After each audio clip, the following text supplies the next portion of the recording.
Good evening. I'm John. This is Charles, and you're here with Charles and John.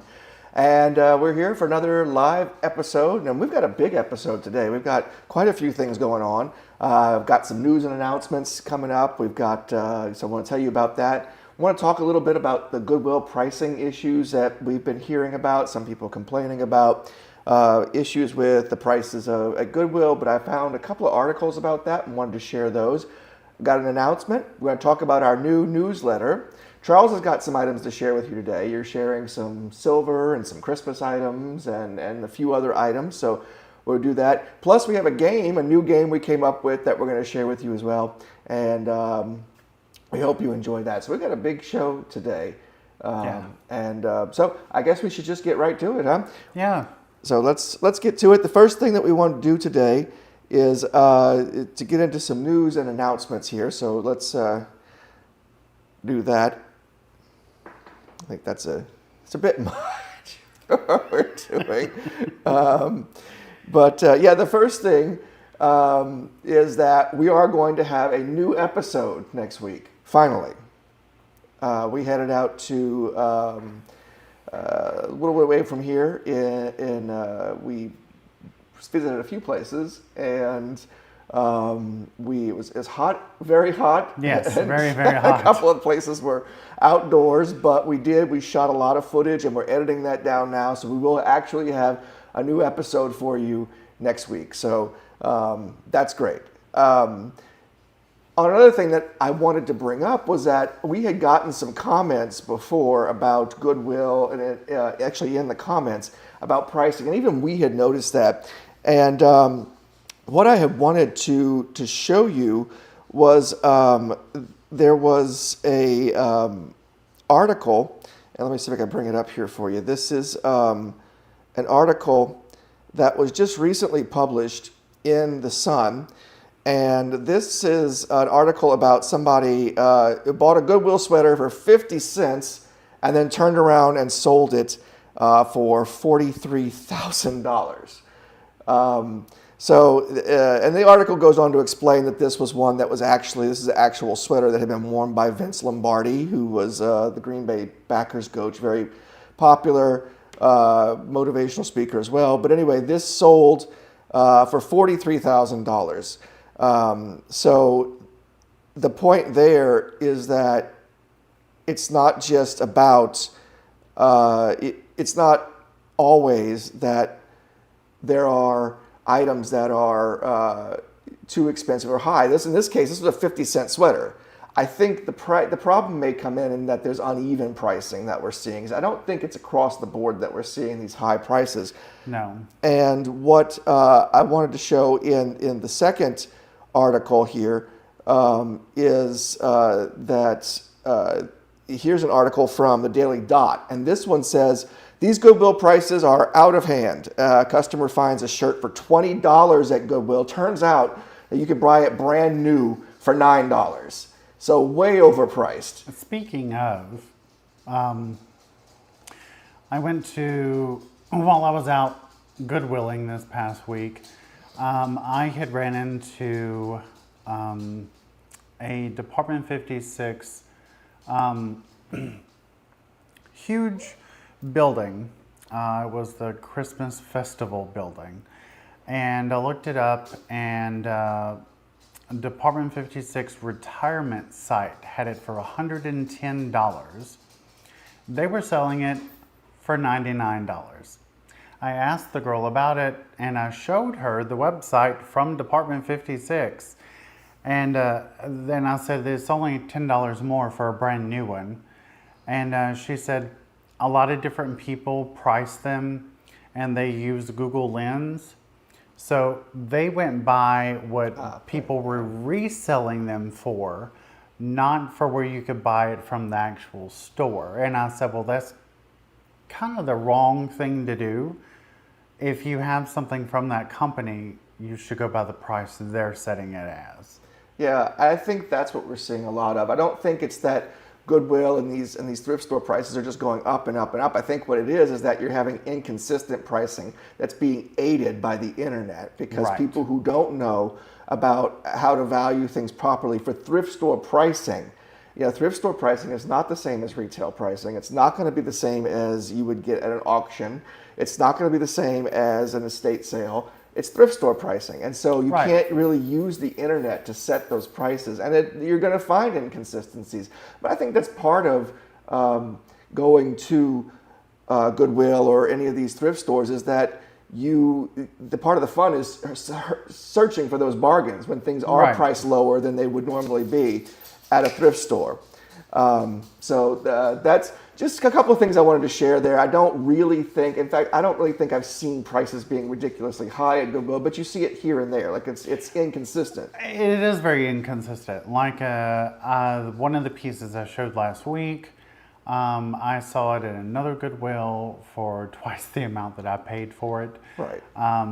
Also, there was one skillet, cast iron skillet, and I looked it up, and you could buy it from Walmart for $21. They had it priced for $19. So I showed the manager, and he said it should not have ever been priced that much. He doesn't understand why, but he took it in the back and told them they need to properly price that piece. But I've seen it all over the place, and I did look up that Department 56 piece on other like eBay and stuff, and it was going for like $250, but I'm like, still $100 for this piece, especially for, there's a lot of pieces that I don't get because either I have something similar to it, or I'll look at it and be like, okay, this is not something I really, really, really wanted.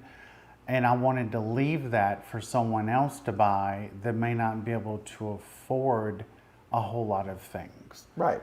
So whenever I find things, I usually get them because I want them or have been looking for the piece, but not because I just want to like resell it or something. Right. So what do you think? Have you seen that same kind of situation? Do you think that's what's going on, or are we wrong? Or do you think that you actually are seeing price increases? Over time, of course, we'll see prices increase everywhere with inflation, but have you seen ridiculous price increases out of the ordinary at your local thrift store? So good to know. Let us know in the chat or in a comment if you're watching this after the fact, and we'd be happy to hear from you.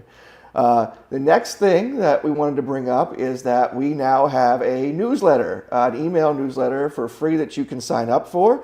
And you can sign up now. You can just go to newsletter.charlesandjohn.com or go to our website and just click right there on there, and you'll be taken right to the page to sign up. It's a short little form.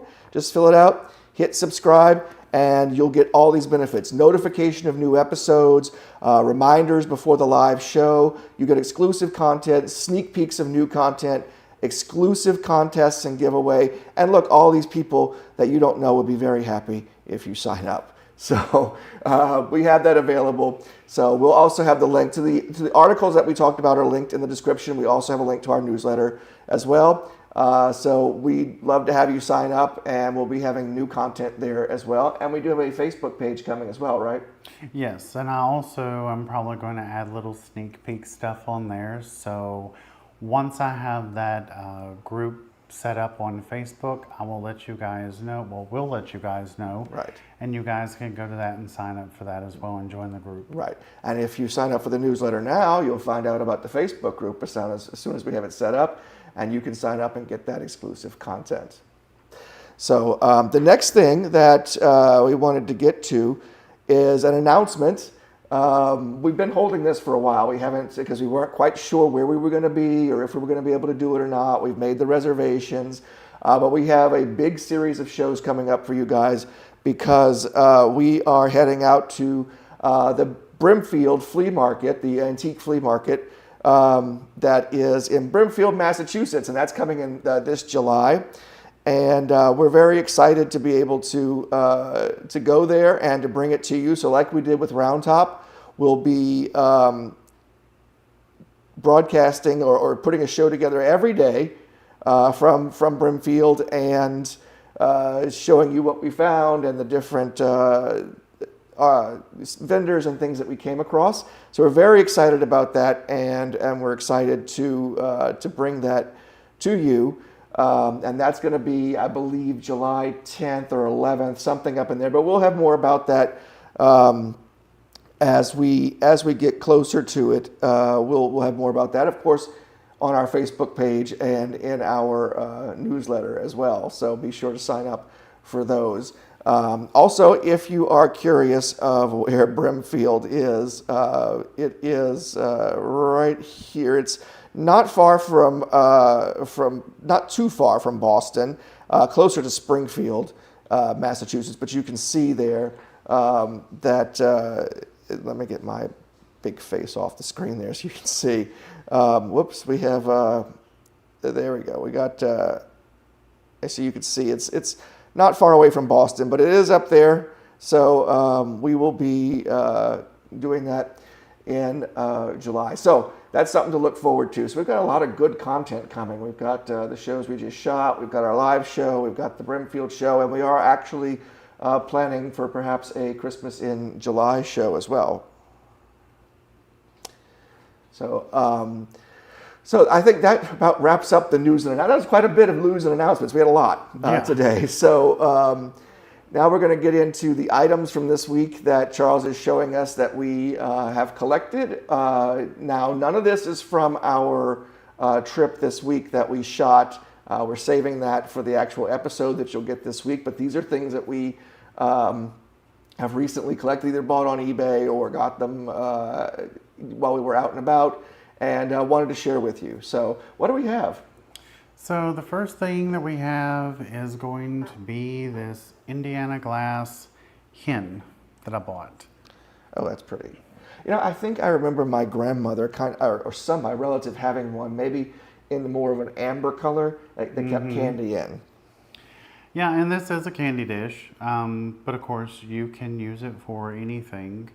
I looked this one up, and I actually was kind of shocked when it was going, because the color, it was going for about $150, and I only paid $20 for it. Wow.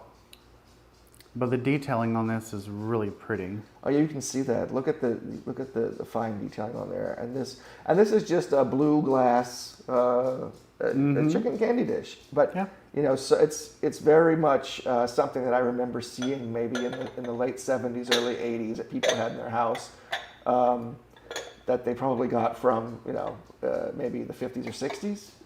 Yes. Yeah. My great grandmother had one that was pink. But I can't, unfortunately, find that piece anymore. Yeah, I do remember these in different colors.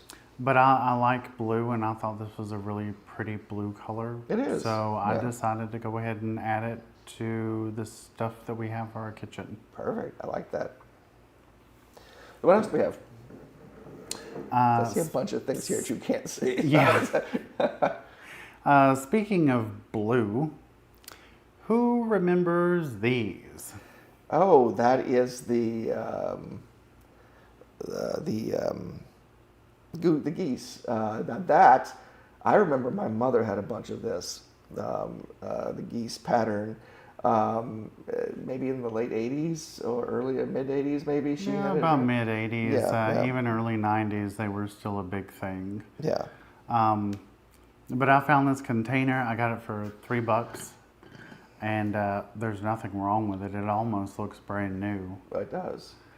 But I decided to pick it up because I remember my mom having a lot of this stuff. She actually had the cookie jar that looked like them. Yeah. So I decided to add this to our collection of stuff. Okay. So yeah. Well, that's a neat piece. And actually looking at the bottom, the jar was made in France. Nice. I didn't know that until now. Yeah. So yeah, I just figured I would add that one to our collection. Yeah. And there is, along that line, we do have something from our trip this past week that we'll be sharing in the episode that's along these same lines. So Yes. be sure to watch for that. I was excited about it. I'll just say that much. Next piece is very, very small. I got this a few weeks ago and I kept forgetting to add it to the video, but it is a little Limoges box. Oh, look how pretty that is. That is very pretty, very, very detailed. And what is that made of? It's porcelain and it was made in France. Oh, very nice. And still has a nice grip to it whenever you close it. Oh, that is nice. Perfect condition. Yes. What would those have been used for? Honestly, it depends on when they were made. I've heard some of the really, really old ones, they used them for snuff. Oh, yeah. It's those snuff boxes, yeah. Some ladies would use them to put their pills in them.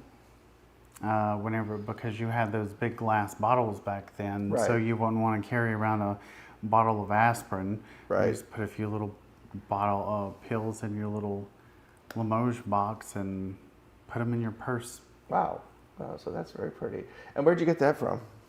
I got this from Armadillo Antiques. Oh, okay.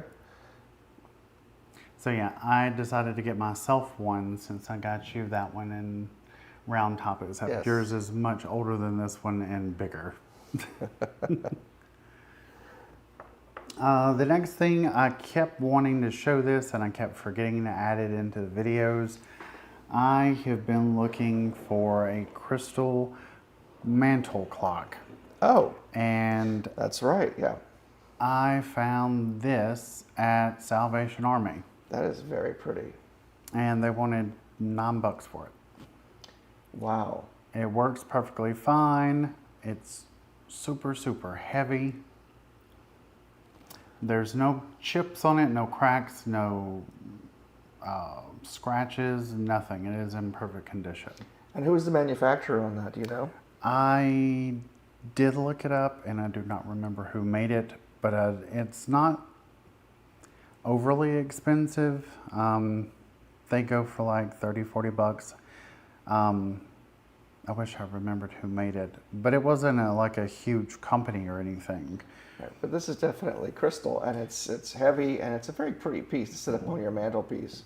It is. I did look up other crystal clocks. This was the largest crystal clock that I have seen that was made, other than the huge grandfather clock that Waterford made that they have in their store in Ireland. Wow. It's very pretty, and you know, just for a few bucks, it's not a bad deal at all. No. And I really didn't care who made it. I just was like, okay, I want a crystal clock for our mantle, and I found one, surprisingly. Okay. Do you want to go to, you know what? No. We will do this piece. This is another piece I found at Goodwill. Again, this is a very big piece, so let's see if we can get this on the screen here. Oh, there we go. Yeah, that is a very large painting. Yeah. So this is an actual oil painting. Let me see if I can take off the, I can take those lower thirds off for us here, and we can, there you go, now you can see that. This is an actual oil painting by an artist. His name is Lindstrom. And this is the original frame. It does have the brass corners. Yeah, it's very nice. It's sturdy too. You can feel that. Yeah. So the deal with him is this is actually a very odd painting. All of his paintings did not have any of this orange in the sky. It was all the blue color. So this is an odd piece because it has the oranges in the sky, when most of all his did not. That's very pretty. But I did hear that they did exist. Yeah. You can find them. They're just very, very rare. Wow. That is very pretty. So how much did you pay for this piece? It was 24 bucks because I got a discount on it. Wow. Do you know how much it would be worth? This piece, since it's so rare, was about 1,200 bucks. Wow. So that's a great deal. And it's a beautiful painting. I mean, I can imagine this going in a lot of a bedroom or anywhere, really. It really goes with so much, especially with all the colors And we in it. can probably get it a little closer so they can see more details on it. Yeah. But it's beautifully done, and I just was drawn to it because of the quality of it. Right. I thought it was just beautifully painted, especially since I do paintings myself. I usually am very picky about what artwork that we buy to put in the house. Right. Right. Absolutely beautiful. That's a great piece. I like that one. Oh, that's a big piece. So what do we have next? So the next thing is what is in this huge tote. Okay, so this is a nativity set, right?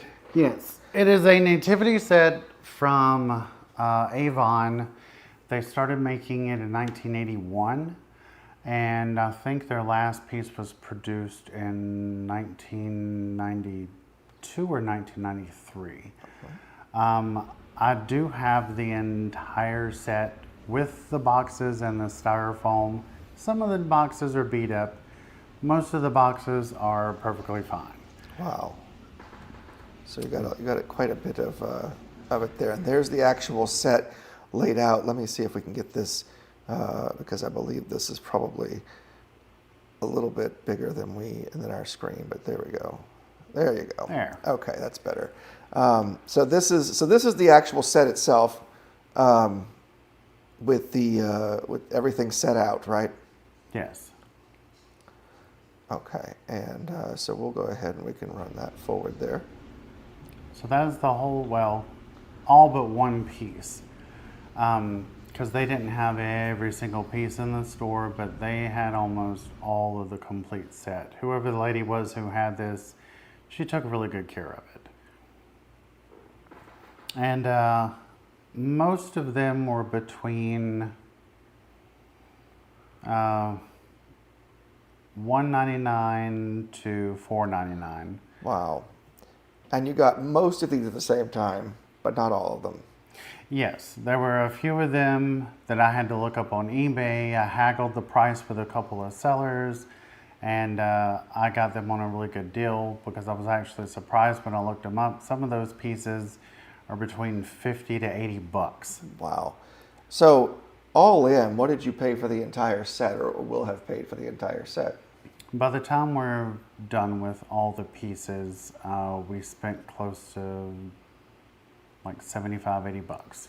Wow. And what is the actual value of this Avon set today? So if you have the boxes and you have every single piece that they made and they're in perfect condition, I've seen them going for between $700 to $800 if you have all the pieces, even the last add-ons. Yes, those are absolutely beautiful. So, and there is the entire set. So that's quite something. That's really very pretty. A great find. I had to get them. I kept saying to myself, if I was ever going to buy a nativity set, I wanted a nativity set that was very beautiful. It didn't have to be painted.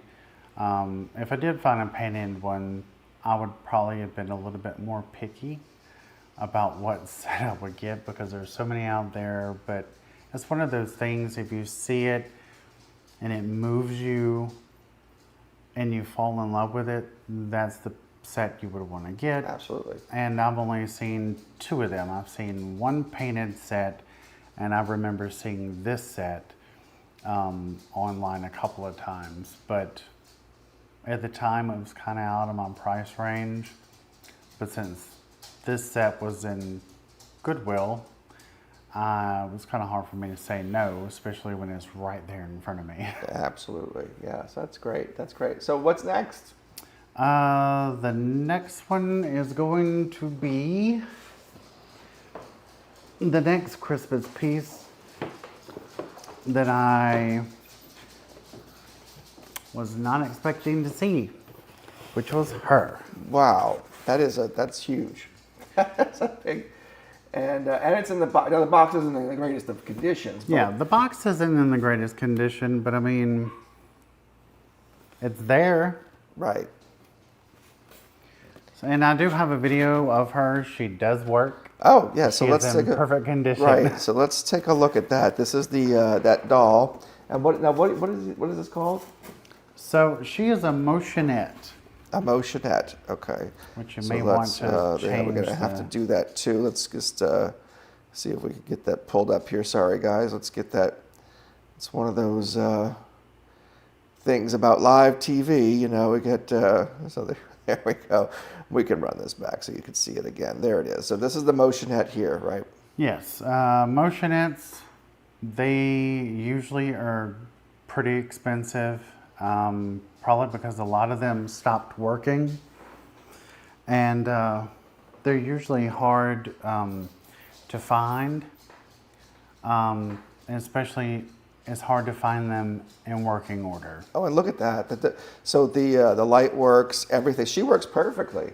Yeah, she does. Yeah. She was very clean. The only thing I'm going to have to do to her later is I'm going to have to comb her hair out and fix it because some of it's a little, I guess you could say, frizzed. Right. But other than that, she works perfectly fine. She's clean. Her dress is in good condition, especially with it being that crushed velvet. It usually over time kind of goes bad and starts to fall out in spots, but there's nothing wrong with her. Yeah, so that's great. And you paid how much again? She was $15. Wow, and she's in great condition. So what would she be worth?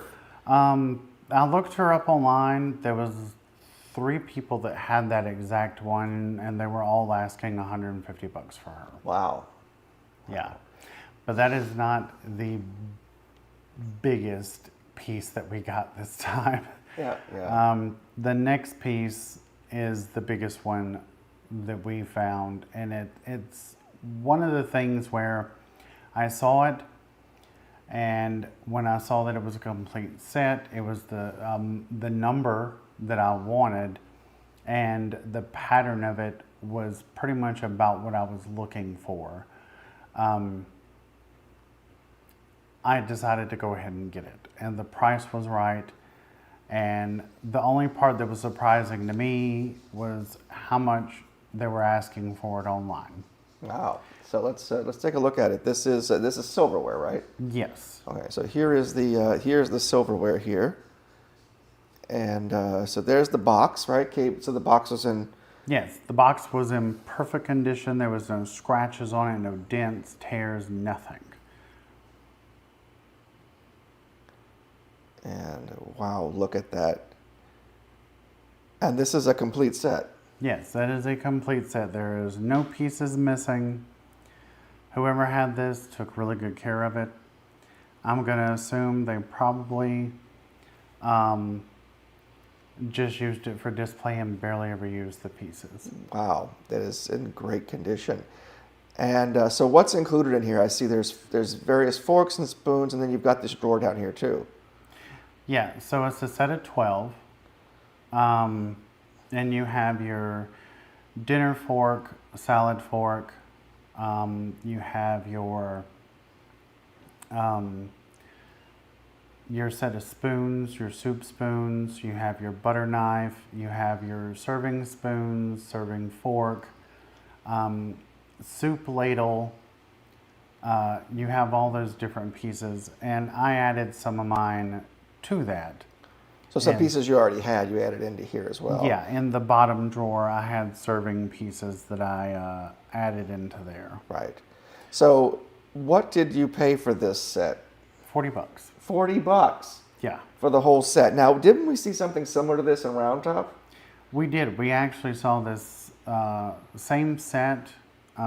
We saw some of them that were, that this set was actually not in a box at Round Top.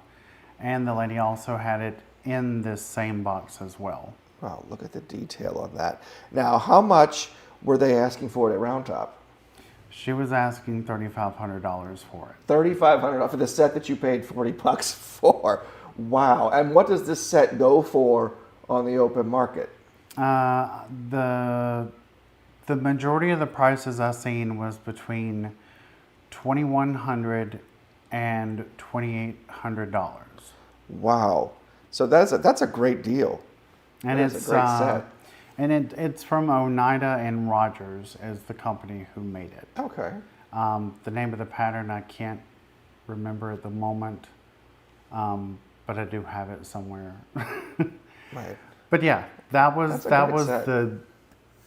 the big shocker for me. That's quite a find there.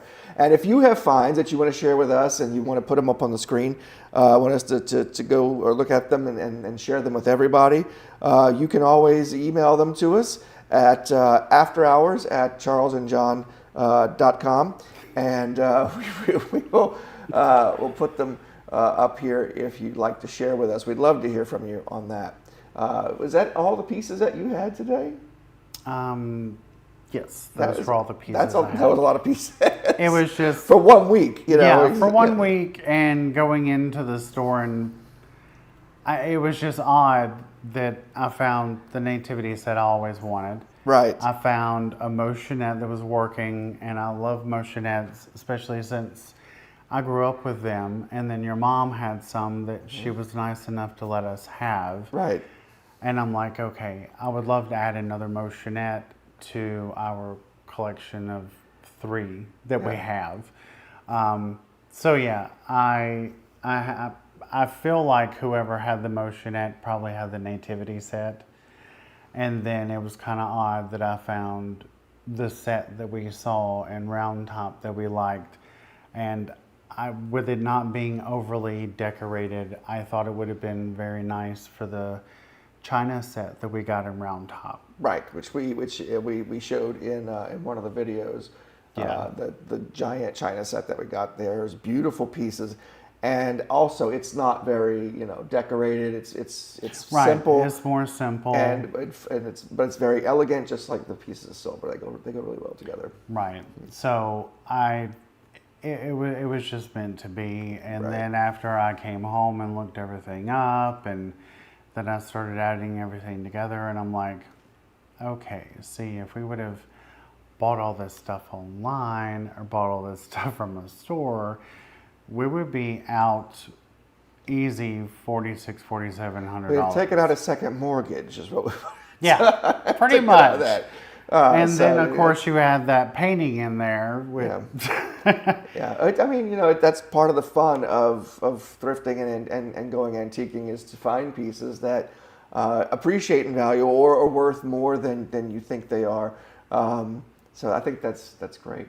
Yeah. So great pieces this week. So yeah, most of the stuff that I got, it was one of those things where I was like, okay, I really like it. And I usually will look it up online while I'm in the store just to see if maybe they're either overpriced the item, or if it's about the same price they have anywhere else, or if they've actually made it a deal in the store. Right. Oh, great. So, before we wrap up, we've got one more thing for today. We came up with a game, actually, because Charles is kind of an expert on a lot of things, and I'm not as familiar with most of these items. We go into these antique stores and things, and I'm always like, what is this? What is it? And he seems to know what everything is. So I came up with a game to try to stump him, and it's called What the Hell Is That?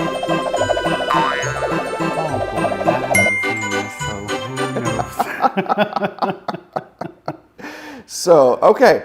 So what we're going to do is I'm going to put up some pictures on the screen, and then you're going to let me know what they are. So here is the first piece here, and we'll see if you know what that is.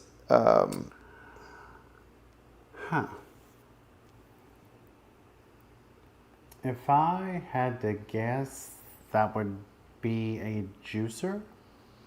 A juicer. So give people some time at home to see what they think. What is this?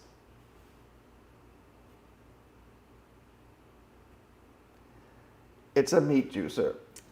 At least I had it right. It was a juicer. Yeah, it's a meat juicer.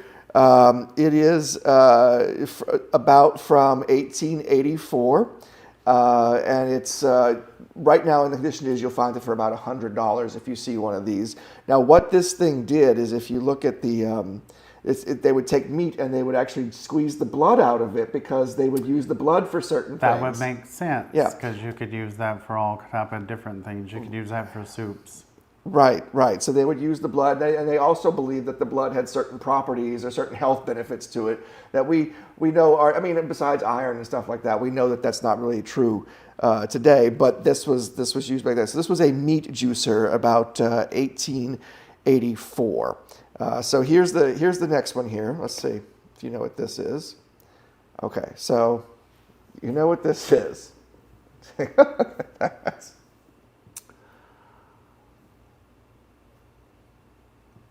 You're good at finding things.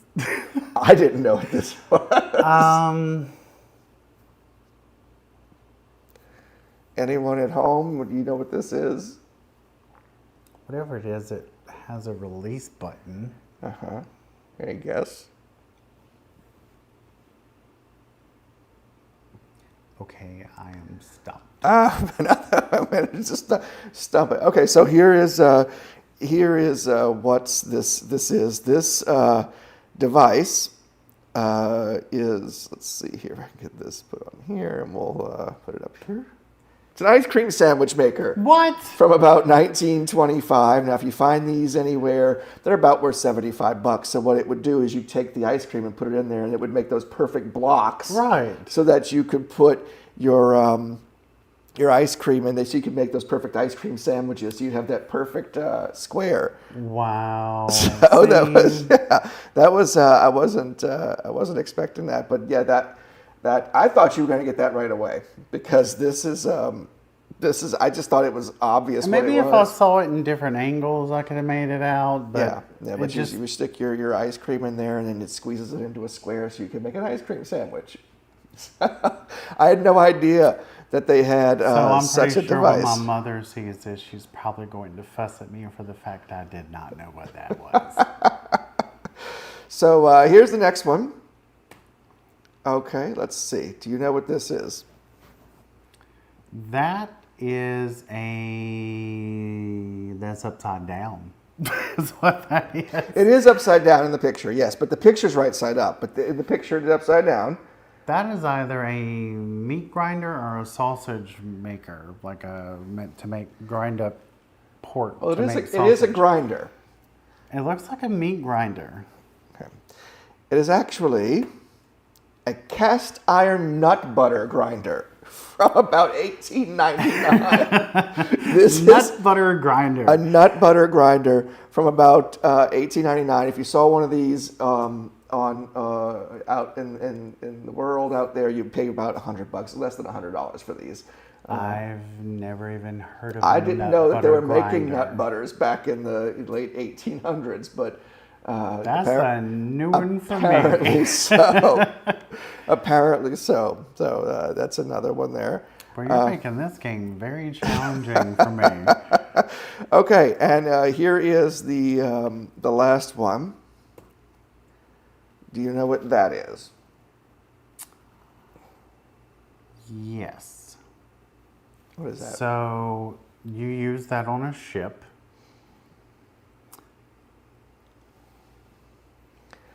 Nah, I cannot remember the name of it. There are two pieces to this, actually. Yeah. Yeah. You have your oh God, what is it called? This part here. Yes. Why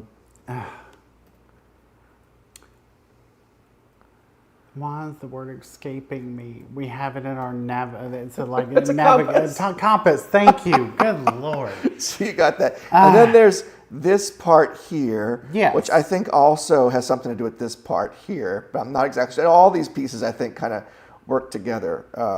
Yeah, so you use the bottom part to navigate where you're going.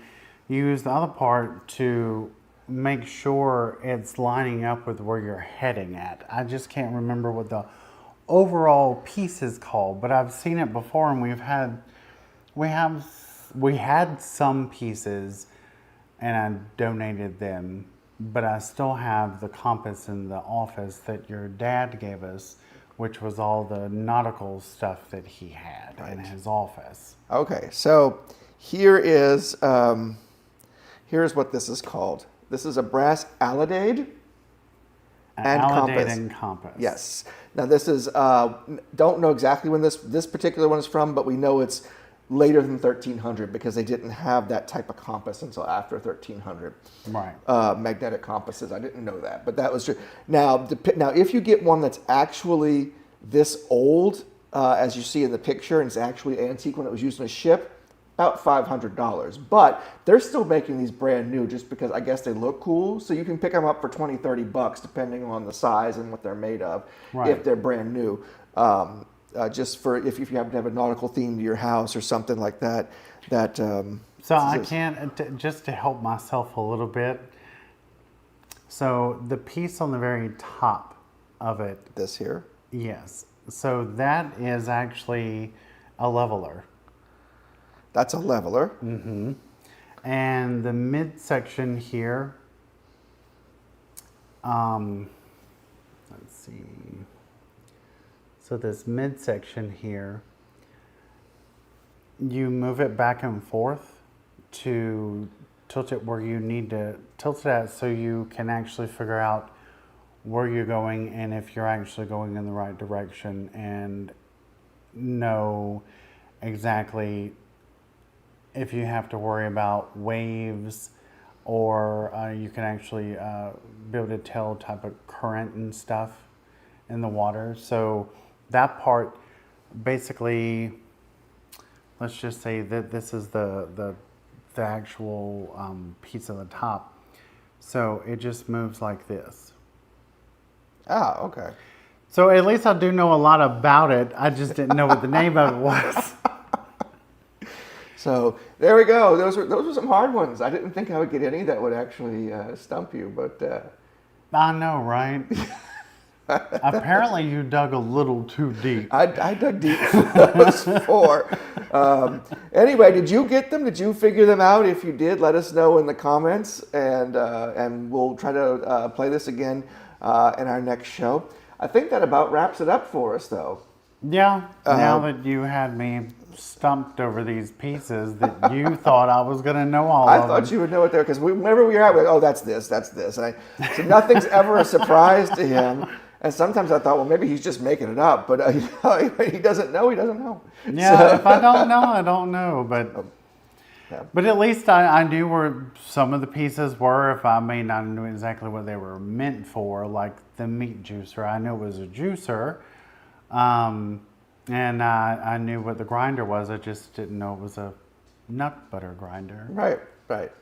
So, well, make sure that if you like this episode, you hit the like button. And if you haven't subscribed, please hit subscribe. It doesn't cost anything, but it helps us out a whole lot. We'd really appreciate it if you do that. Also, sign up for our email newsletter at newsletter.charlesandjohn.com, or just go to our website and hit the newsletter button and sign up there. And you'll find out about our Facebook site, which is coming soon. So we had a long episode today, but we appreciate you joining us. And we'll see you next time. Bye. Bye.